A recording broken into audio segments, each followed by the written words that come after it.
I'd like to begin with a story.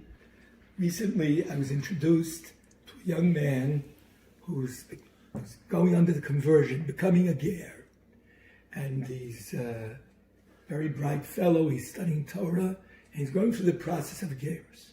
I asked him, what inspired you to go to become a yid, to be megayer?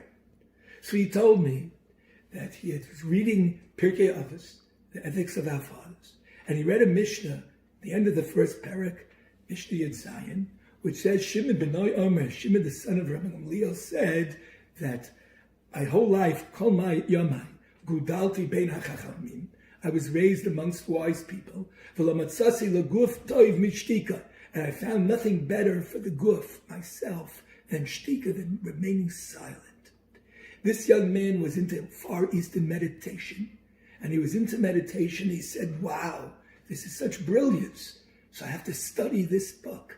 And he studied Pirkei Avos, and through that led him on the pathway to Yiddishkeit.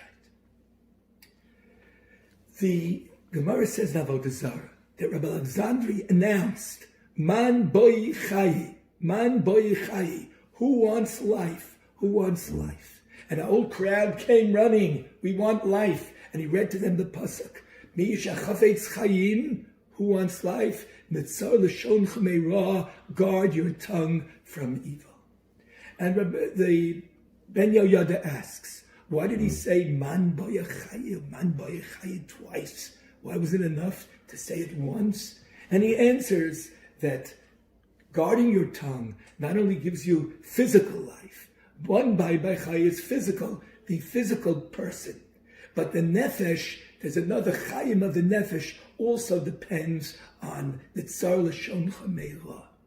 The Maral MiPrague, he says that the reason why life depends on guarding your tongue is because a human being was created nefesh chaya, a living being.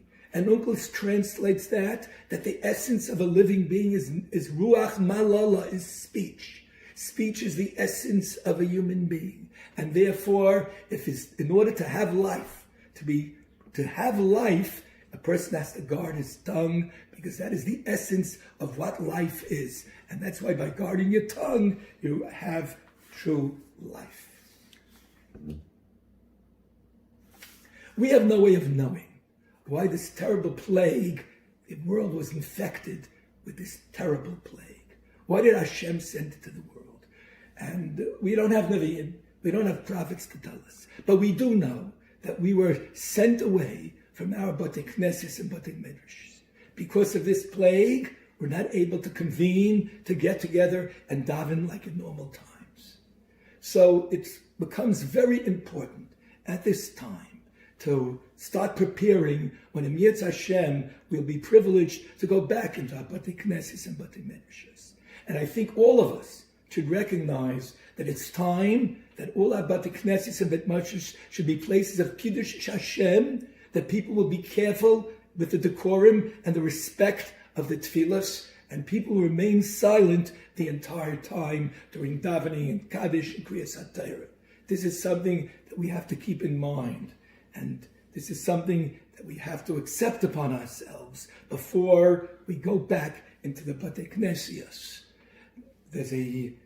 People should go on the internet and look at Stop the Talking in Shul.org, and there you can register to accept Bali Neder. Of course, without a neder, that you will accept upon yourself not to speak in shul at all during the davening.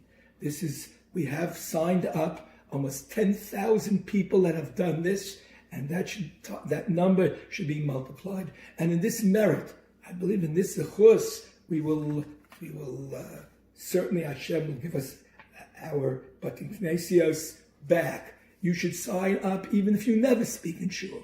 Like most of our Beis Medrash, they never speak in shul, but sign up anyway, because this will create the Kiddush Hashem, that we will be zoicha, privileged to have back our beloved Batei Knesses and Batei Medrashas.